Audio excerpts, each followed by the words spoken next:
નમસ્કાર મિત્રો. છેલ્લા લેક્ચરમાં આપણે સમકાલીન, દીર્ઘકાલીન, વધતી ઇતિહાસ અને પ્રયોગ પદ્ધતિ પૂરી કરી. પ્રયોગ પદ્ધતિમાં વારંવાર એક શબ્દ આવતો, પરિવર્ત્ય, જેને વેરિયેબલ ઇંગ્લિશની અંદર કહેવાય. સ્વાભાવિક રીતે વેરિયેબલ શબ્દ આપણે બહુ વધારે ઉપયોગ ન કરતા હોય, પણ મોસ્ટ ઓફલી જે વ્યક્તિ કોમ્પ્યુટર સાથે કોડિંગ જોડાયેલો, એટલે કે C++ જેવી લેંગ્વેજ, એમાં વેરિયેબલ શબ્દ, કોમ્પ્યુટરની ભાષા, કોમ્પ્યુટર ભણતા હોય તો એની અંદર વેરિયેબલ શબ્દ વધારે પડતો આવતો હોય. અહીંયા આપણે પ્રયોગના આધારે પરિવર્તી શું છે એને સમજવાનું છે. જો હકીકતમાં વસ્તુ સામાન્ય છે, પણ મનોવિજ્ઞાનમાં એના શબ્દો છે ને એ બહુ વિવિધ અને અલગતાવાળા છે.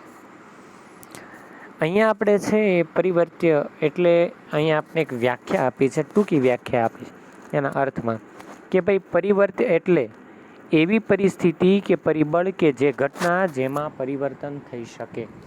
એટલે કે પ્રયોગ કરવા માટે જે પણ આપણે પ્રયોગ સામગ્રી લીધી છે, તો આ પ્રયોગની જે પણ પરિસ્થિતિ છે, પણ એ પરિસ્થિતિને આપણે પરિવર્તન કરી શકીએ, એ બધું જ પરિવર્તનમાં આવે. એક્ઝામ્પલ તરીકે કોઈ વ્યક્તિને કોઈ રોગની વેક્સિન આપવામાં આવે છે, તો વેક્સિનનો ડોઝમાં જે ફેરબદલી કરવામાં આવે છે, તો એ જે ફેરબદલી, વેક્સિનની ફેરબદલી, એટલે કે વધારે ડોઝ, ઓછો ડોઝ, એ જે કરવામાં આવે છે, તો એના માટે એ પરિવર્તન થયું. એ જે વેક્સિન છે એનો ડોઝ વધારે ઓછો કરવું, તો એ પરિવર્ત્ય થયું. પરિવર્ત્ય એટલે કે એક પ્રકારની વસ્તુ પણ કહી શકાય, પણ સંપૂર્ણ સાધન ન કહી શકાય. બરાબર છે? એ વિશે આપણે આગળ એનો અર્થ ભણીએ એ પ્રમાણે જોઈએ. ટૂંકમાં પ્રત્યેક પ્રયોગને શરૂ કરવા માટે છે, પ્રયોગ કરતા જે તે પ્રયોગને સમગ્ર પ્રયોગ કાર્ય કેવી રીતે કરવું છે તેનું પહેલાં સમગ્ર આયોજન કરશે. અને એ આયોજનની અંદર પરિવર્ત્ય એટલે કે પ્રયોગ કરવા માટે જે પણ સાધનો અને સાધનોનું જે જોડાણ છે એ પરિવર્ત્ય છે. એટલે કે જે સાધનો છે એ પણ પરિવર્ત્ય છે.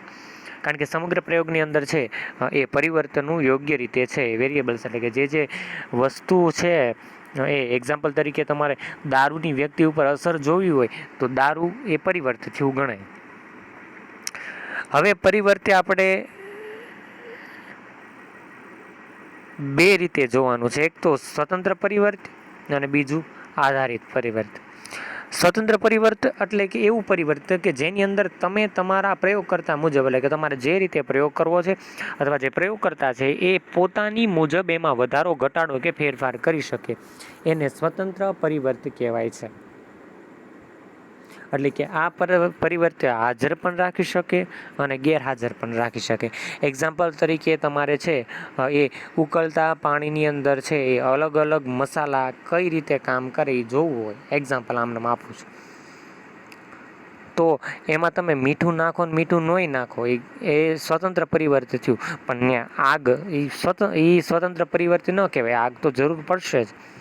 બરાબર? એટલે સ્વતંત્ર પરિવર્તન એટલે કે એની ઉપર એવું નિયંત્રણ કે હાજર પણ રાખી શકો અને તમે એને ગેરહાજર પણ રાખી શકો. બીજું કે સ્વતંત્ર પરિવર્તન માત્રામાં પણ ફેરફાર કરી શકો, વધારી પણ શકો, ઘટાડી પણ શકો. એક્ઝામ્પલ તરીકે આપને એક્ઝામ્પલ આપ્યું છે કે ભાઈ ખાસ કરીને કોઈ વ્યક્તિ છે એને આલ્કોહોલનો પ્રયોગમાં છે એની સ્મૃતિ, એટલે એની યાદદાસ્ત કેટલા પ્રમાણમાં વહી જાય છે એને ચકાસવાનો આપણે કોઈ પ્રયોગ કરતા હોય, તો એમાં આલ્કોહોલ એ સ્વતંત્ર પરિવર્તન છે. કેમ? કારણ કે એની અંદર તમે આલ્કોહોલ વધારે પ્રમાણમાં પણ આપી શકો, ઓછા પ્રમાણમાં પણ આપી શકો, અથવા તો બીજી રીતે પણ જોઈ શકો. આલ્કોહોલ આપીને પણ એનો પ્રયોગ દ્વારા છે એનું નિરીક્ષણ કરી શકો, અને આલ્કોહોલ આપ્યા વગર પણ છે એનો પ્રયોગ છે એ કરી શકો. તો એ બે રીતે છે એ પરિવર્તન નિયંત્રણ. હકીકતમાં એ જે પ્રયોગમાં વસ્તુ જે જરૂરી છે એ વસ્તુની જ વાત છે, પણ પરિવર્તન એટલે એક વસ્તુ નહીં, પ્રયોગકર્તામાં જે પણ સાધનો છે એ બધા જ પરિવર્ત્યો ગણાય. પણ એમાં અમુક પરિવર્ત્યો સ્વતંત્ર છે, જ્યારે અમુક પરિવર્ત્યો છે એ ખાસ કરીને છે એ આધારિત છે. તમને છે અહીંયા એ જ વાત કર્યું કે આલ્કોહોલ આપીને એટલે સ્વતંત્ર પરિસ્થિતિ અને આલ્કોહોલ આપ્યા વગર એટલે નિયંત્રણ પરિસ્થિતિ. ટૂંકમાં આલ્કોહોલના પ્રમાણ છે એ 50 મિલી, પછી 100 મિલી, પછી ત્રીજા વ્યક્તિને 150 મિલી, એમ અલગ અલગ આપીને એની સ્મૃતિ એટલે કે યાદદાસ્ત, એને જે યાદ કેટલું રહે છે એ સ્મૃતિ એને કહેવાશે. તો એ ફેરફારથી કેવા પરિવર્તનો આવે છે એ ચેક કરવું, તો એ છે એ નિયંત્રિત પરિવર્તન, એટલે કે સ્વતંત્ર પરિવર્તનની અંદર છે એ ફેરફાર કરી શકાય, એનું નિયંત્રણ કરી શકાય. ત્યારબાદ આધારિત પરિવર્તન. ટૂંકમાં પ્રયોગ દરમિયાન છે એ પરિવર્ત સીધા અસર છે એ જેની ઉપર પડે તેને આધારિત પરિવર્ત કહેવાય. હવે હું તમને છે એ આપણે પહેલો જ છે એ પ્રયોગમાં જોઈએ કે એક્ઝામ્પલ તરીકે આલ્કોહોલ લેવાથી શેની ઉપર અસર પડે છે, તો કે ભાઈ આલ્કોહોલ લેવાથી સ્મૃતિ ઉપર અસર પડે છે. તો સ્મૃતિ એ આધારિત પરિવર્ત થયું. કોઈ પણ પ્રયોગની અંદર આપણે જે જોવું છે ને એના દ્વારા જે અસર થાય છે ને એ જે અસર છે ને એ આધારિત પરિવર્ત.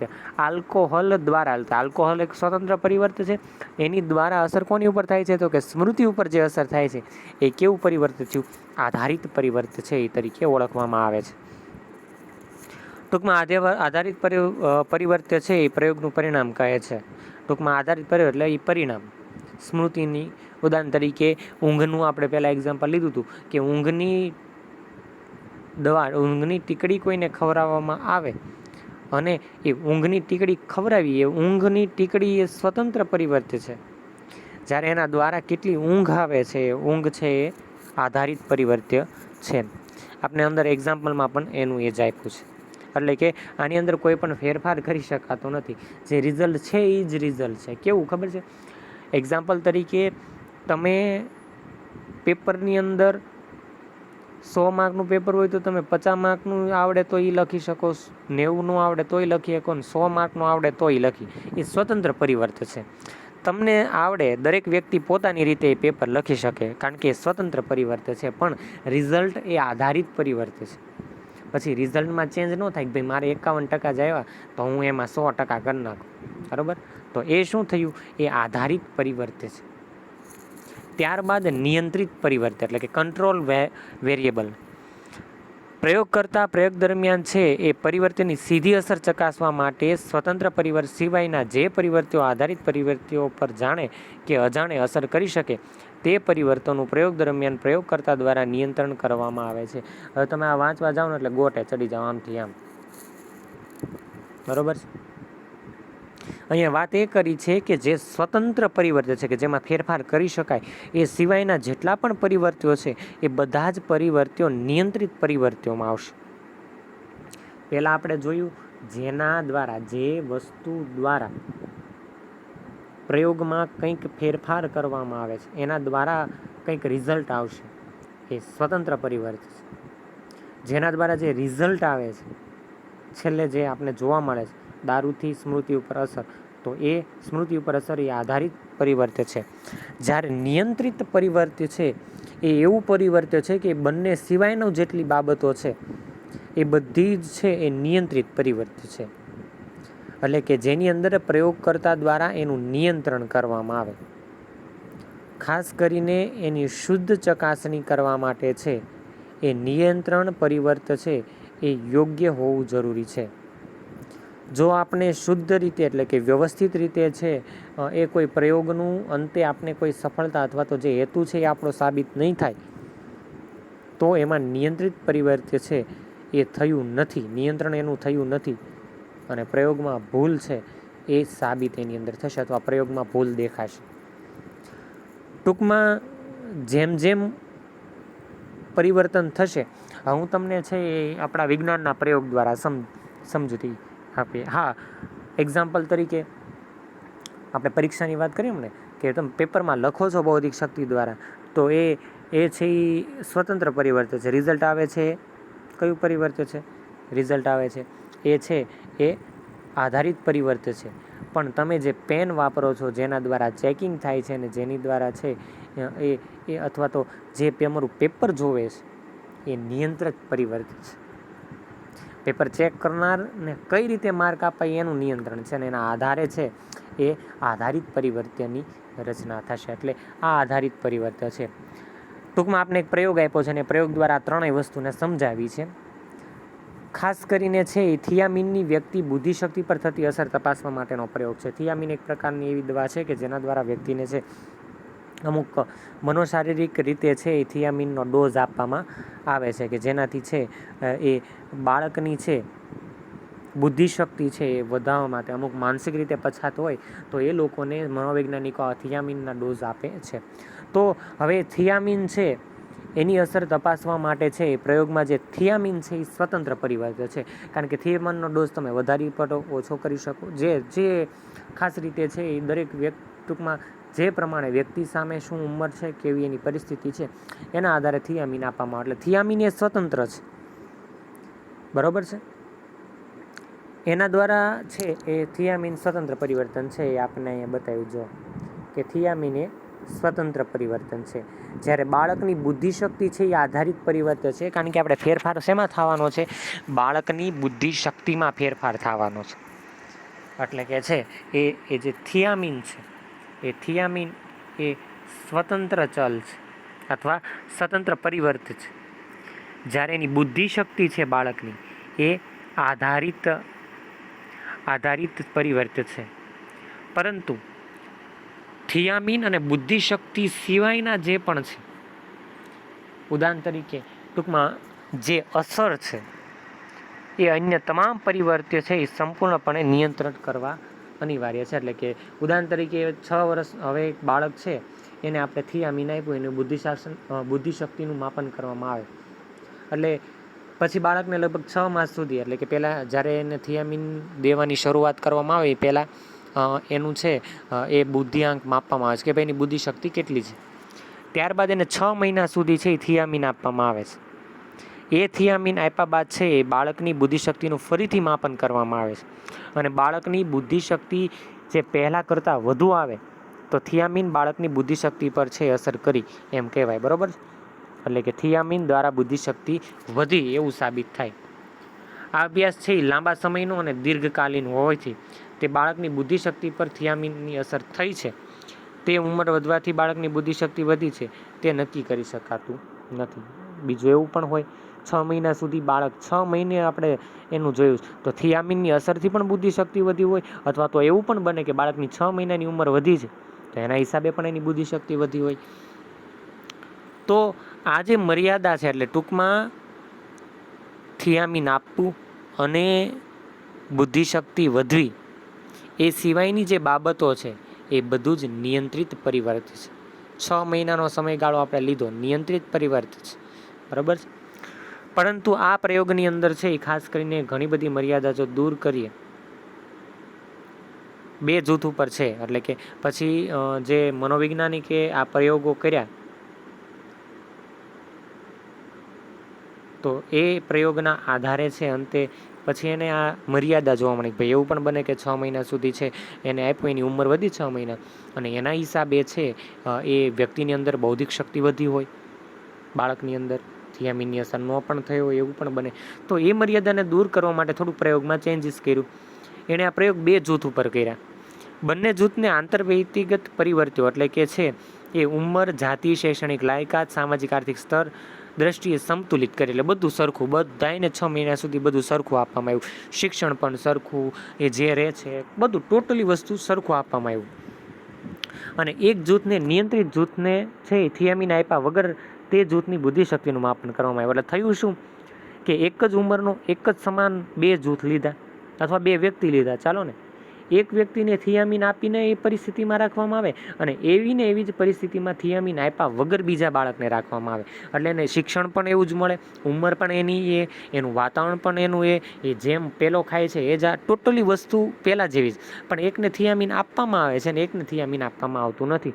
અને પછી 6 મહિના છે એ જોવામાં આવે છે. ટૂંકમાં સમયગાળા પછી થિયામીન આપ્યા પછી કે થિયામીન આપીને બુદ્ધિશક્તિનું માપન ધીરે ધીરે છે એ કરવામાં આવે છે. એટલે બંનેનું બુદ્ધિશક્તિ પછી અમુક સમય પછી છે એ જોવામાં આવે છે. તો એની અંદર છે એ સ્પષ્ટપણે આપણે જોઈ શકાય છે કે થિયામીનની બુદ્ધિશક્તિ પર અસર છે તેમ ચોક્કસ કહી શકાય. કેમ? કારણ કે થિયામીનવાળી વ્યક્તિની બુદ્ધિશક્તિ છે એની ઉપર ઘણો બધો પ્રભાવ પડ્યો છે. નિયંત્રણ બંનેનું હતું. તમે જુઓ, પહેલાં થિયામીન આપવાવાળા પણ પર અને થિયામીન ન આપવાવાળા પર પણ શિક્ષણ પણ સેમ હતું. દરેક વસ્તુ એને સેમ નિયંત્રિત જ આપવામાં આવ્યું, બંનેને સરખું મળે એવું. અને એના આધારે છે એક સાબિતી પ્રાપ્ત થઈ. તો આ થિયામીન દ્વારા છે એ પરિવર્ત્ય 3 પરિવર્ત્ય, સ્વતંત્ર પરિવર્ત્ય અને આધારિત પરિવર્ત્ય તો હતું, પણ નિયંત્રિત પરિવર્ત્ય શું હતું? શિક્ષણ સેમ, બધું સેમ, બધી વસ્તુને નિયંત્રિતમાં રાખવામાં આવી હતી. તો પ્રયોગ પદ્ધતિના અહીંયા આપણે લાભ છે, આ જે પ્રયોગ છે નિયંત્રિત પરિવર્ત્ય, બરાબર છે, એ આપણે પ્રયોગની અંદર છે એ ભણ્યા. તો આપણે આખું પ્રયોગ પદ્ધતિ જ ભણીએ છો. આપણે આ જે આધારિત પરિવર્ત્ય, નિયંત્રિત પરિવર્ત્ય, પછી છે એ શું કહેવાય કે સ્વતંત્ર પરિવર્ત્ય, આ બધું છે એ પ્રયોગ પદ્ધતિની અંદર જ છે. હવે આપણે પ્રયોગ પદ્ધતિના લાભ અને મર્યાદા જોવાની. એમાં પહેલું એ કે ભાઈ ખાસ કરીને નિયંત્રણ શક્ય હોવાથી છે એ આ પ્રયોગનો આશય સિદ્ધ થાય છે, એટલે કે જે હેતુ છે એ આપને મળે છે. અને સ્વતંત્ર પરિવર્તે શુદ્ધ અસર ચકાસી શક્ય બને છે, એટલે કે સ્વતંત્ર પરિવર્તે આપણી પાસે છે એટલે શુદ્ધ રીતે જેમ આપણે વધારો ઘટાડો કરીને આપણું રિઝલ્ટ લાવી શકીએ છીએ. એ સિવાય પ્રયોગના પુનરાવર્તન શક્ય હોવાથી પરિણામ વિશ્વસનીયતા સ્થાપી શકાય.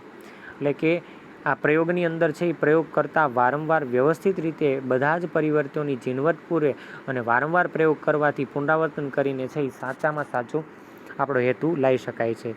એ સિવાય ખાસ કરીને પ્રયોગ કરતાં પોતાની જ્યારે ઈચ્છા હોય કે ભાઈ આમાં પરિવર્તન ન આવ્યું તો હવે આ ચેન્જીસ લાવો, હસ્તપ્રયોજન એટલે કે એની અંદર દખલગીરી કરવી અથવા તો પરિવર્તન લાવવું. એટલે કે પ્રયોગમાં જો એટલા ડોઝથી થિયામીનના એટલા ડોઝથી સરખું ન થયું હોય તો વધારે ડોઝ આપો, એટલા એક ટીકડીથી ઊંઘ ન આવી હોય તો 2 ટીકડી આપો, એ રીતના. અને પ્રયોગ પરિણામ ચોક્કસ સંખ્યાત્મક સ્વરૂપે, એટલે કે અલગ અલગ રીતે છે આપણે કેટલા રિઝલ્ટ મળશે અને એનું વિશ્લેષણ થશે, એનું અર્થઘટન છે એ આપણે વ્યવસ્થિત રીતે કરી શકીશું. પણ એની ઘણી બધી છે મર્યાદાઓ પણ છે. મર્યાદાઓ છે એની વાત કરીએ તો ખાસ કરીને એ મર્યાદાની અંદર છે એ પ્રયોગના હેતુની જાણ પ્રયોગપાત્રને થઈ જાય તો કાર્યમાં કૃત્રિમતા આવવાની સંભાવના છે. હવે સમજો કે ભાઈ એક્ઝામ્પલ તરીકે છે એ આપણે જે થિયામીનનો પ્રયોગ કર્યો, તો એ થિયામીનના પ્રયોગમાં કેવું છે કે બાળકને જે થિયામીન છે એ આપવામાં આવે છે અને પછી એને સ્વતંત્ર રીતે 6 મહિના સુધી ડોઝ આપીને એને એનું જીવન સાથે પોતાનું સ્વતંત્ર જીવવા દેવામાં આવે છે. પરંતુ સ્વાભાવિક રીતે જ્યારે ખબર પડશે પ્રયોગકર્તાને કે ભાઈ એ એવું ઈચ્છે છે કે મને મારું શિક્ષણ છે એ વધારે સૌથી સારું બને, તો એવું પણ બને કે બાળક છે એના ઉપર અથવા કે જે પ્રયોગ કરતા છે, બરાબર બાળક ન હોય, 18 વર્ષ પછીના ઉંમરની વ્યક્તિ ઉપર પણ થતા હોય આવા પ્રયોગ, તો એના હિસાબે છે એ બાબતને કંઈક સુધારવા માટેનો પ્રયત્ન પોતે કરે એટલે કૃત્રિમતા આવી શકે. બરાબર છે, એ મહત્વનું છે. એટલે કે એની અંદર કૃત્રિમતા જો આવી જશે તો આપણે જે એમાં રિઝલ્ટ જોઈએ છે એ રિઝલ્ટ આપણે પ્રાપ્ત થશે નહીં. ત્યારબાદ છે એ પ્રયોગ છે એ જીવંત માનવી કે પ્રાણી ઉપર કરવો હોવાથી છે એ સહકાર પણ જોઈએ અને સારા અને વ્યવસ્થિત પ્રયોગ માટે અનિવાર્ય સહકાર મહત્વનો છે.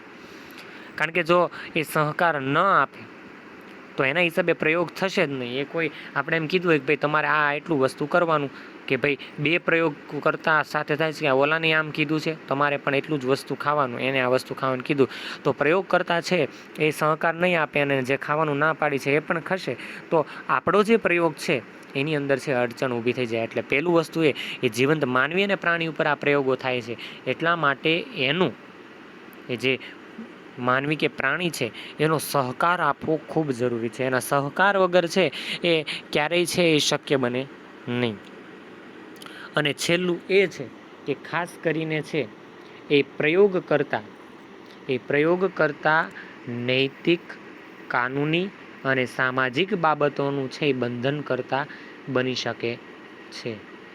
પ્રયોગ કરવામાં જ્યારે ક્યારેક પ્રયોગ કરતા છે એ કંઈક કરે અને એના હિસાબે છે એ ઘણી બધી બાબતો, એટલે કે એક્ઝામ્પલ તરીકે છે એ અમુક પ્રાણી ઉપર પ્રયોગ ન પણ કરો. એક્ઝામ્પલ તરીકે આપણે વિજ્ઞાનની જ વાત કરીએ તો વિજ્ઞાનમાં 11-12ની અંદર બાયોલોજી ભણવામાં આવતું, તો એમાં દેડકા ઉપર પ્રયોગ કરવામાં આવતો, એટલે દેડકાને ચીરવામાં આવતા.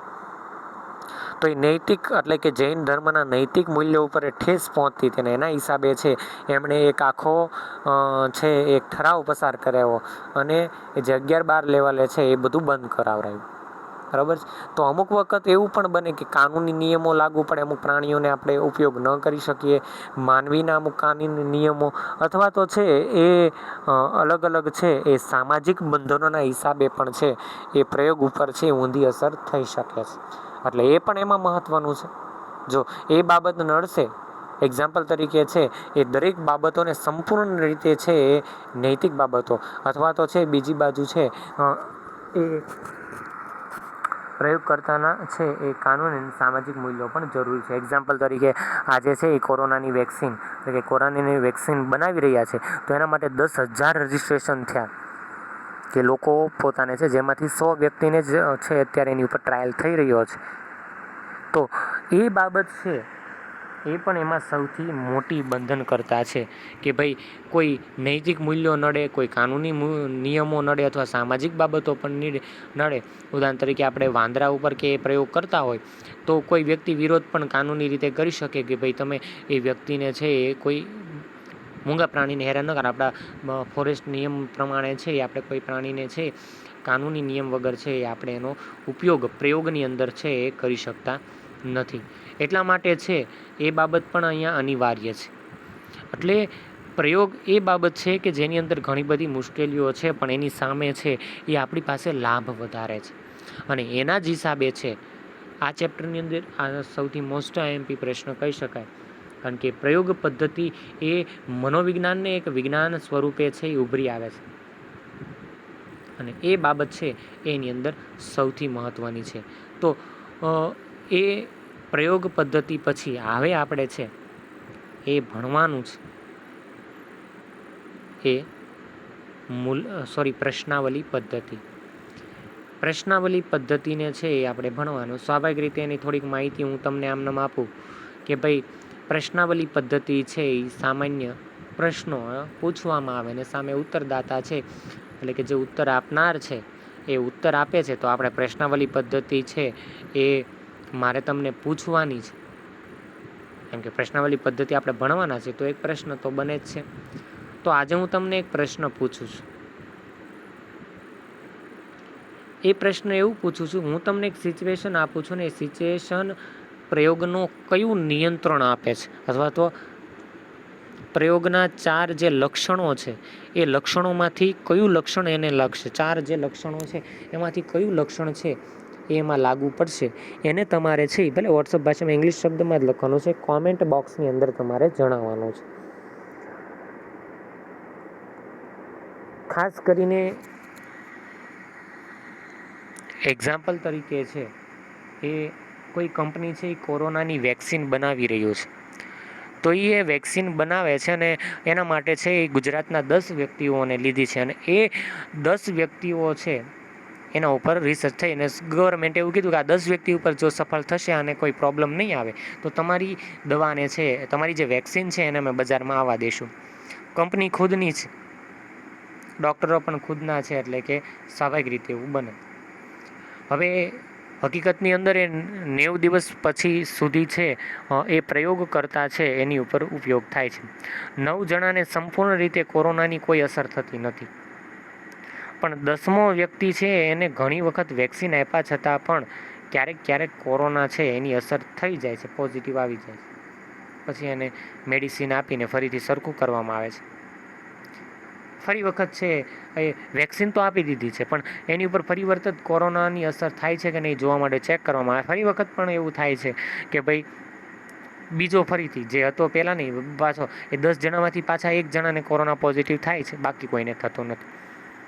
એક જ વ્યક્તિને એટલે કે ટૂંકમાં 90% રિઝલ્ટ આવે છે એવું થયું સક્સેસ. તો એ 90% એટલે ઘણું બધું થયું એમ કહેવાય અને કોરોના બહુ લો લેવલનો છે એ પોઝિટિવ થાય છે. તો એ પોતે જે પ્રયોગ કરતા છે એ પ્રયોગની અંદર એવો હેતુ મૂકે છે કે ભાઈ કોરોના વેક્સિન સંપૂર્ણ તૈયાર છે. જે વ્યક્તિ હશે એને કંઈક બીજો પ્રોબ્લેમ હશે એના હિસાબે પોઝિટિવ આવતો હશે પણ આ કોરોના વેક્સિન કમ્પ્લેટ બની ગઈ છે અને માનવી ઉપર પણ સીધી અસર કરે છે. આવું એણે સાબિતી આપી દીધી. બરાબર છે. સંપૂર્ણ 100% રિઝલ્ટ નથી. જોજો 9 જ વ્યક્તિને કામ કરે છે. દર વખતે એક વ્યક્તિને પોઝિટિવ થઈ જાય છે એટલે વેક્સિન ક્યાંક તો વેક્સિનમાં વાંધો છે જ. બરાબર છે. તો આવું થયું તો શેના હિસાબે આમાં શું નહીં જળવાયું હોય. આપણા જે 4 લક્ષણો છે એ નિયંત્રણ છે, પરિવર્તન છે પુનરાવર્તન છે, વસ્તુલક્ષિતા છે. આ 4 બાબતમાંથી કઈ બાબત જળવાઈ નથી પ્રયોગમાં, એ તમારે મને કોમેન્ટ બોક્સની અંદર છે એ કહેવાનું છે. બરાબર છે. તો આપણે છે એ આ એક ફરીથી એક પ્રયોગ પદ્ધતિ છે એને ભણી છે. પ્રયોગ પદ્ધતિ આજે પૂરી કરી. કાલે આપણે પ્રશ્નાવલી પદ્ધતિને છે એ સંપૂર્ણ રીતે ભણશું. ત્યારબાદ મુલાકાત પદ્ધતિ અને છેલ્લે મનોવૈજ્ઞાનિક કસોટીઓ ભણવાની આપણે છે એ થશે અને આ ચેપ્ટરનું ત્યારે પુનરાવર્તન થશે. બીજી વાત કે હોમવર્કનો છે એ ફોટોગ્રાફ્સ એવું લાગે તો મૂકું, કંઈક ટેકનિકલ પ્રોબ્લેમના હિસાબે અપલોડ નથી થતું, પણ હું તમને આ લેક્ચરની અંદર કહી દઉં છું કે આપણું છે એ ખાસ કરીને પહેલું ચેપ્ટર પૂરું થઈ ગયું છે. એટલે તમારે એક બુક બનાવવાની છે ને એ બુકની અંદર સંપૂર્ણ સ્વાધ્યાય લખવાનો છે. જે સ્વાધ્યાય એટલે કે તમને છે એ પહેલા બુકની અંદર છે એ સ્વાધ્યાય આપ્યો છે. હવે એવો પ્રશ્ન ન કરતા કે અત્યારે અમારી પાસે નવનીત નથી, નામ નથી, તો આપણે છે એ ટેક્સ્ટ બુકની અંદર દરેક વસ્તુનો જવાબ આપેલા જ છે. તો એમાંથી પણ આપણે લઈશું. એટલે ઘણાય મગજ ખૂબ મજબૂત મગજવાળા હોય ને, જેને કહેવાય ને કે બૌદ્ધિઆંક ખૂબ વધારે હોય, એવું વિચારે એટલે અત્યારે ક્યાં અમારે હવે છે નવનીત લેવા જાવી નામ, તો એ સ્વાધ્યાય છે એ તમારે લખવાનો છે. તો ખૂબ ખૂબ આભાર. તમને છે આમાં ઘણી બધી માહિતીઓ પ્રાપ્ત થઈ હશે.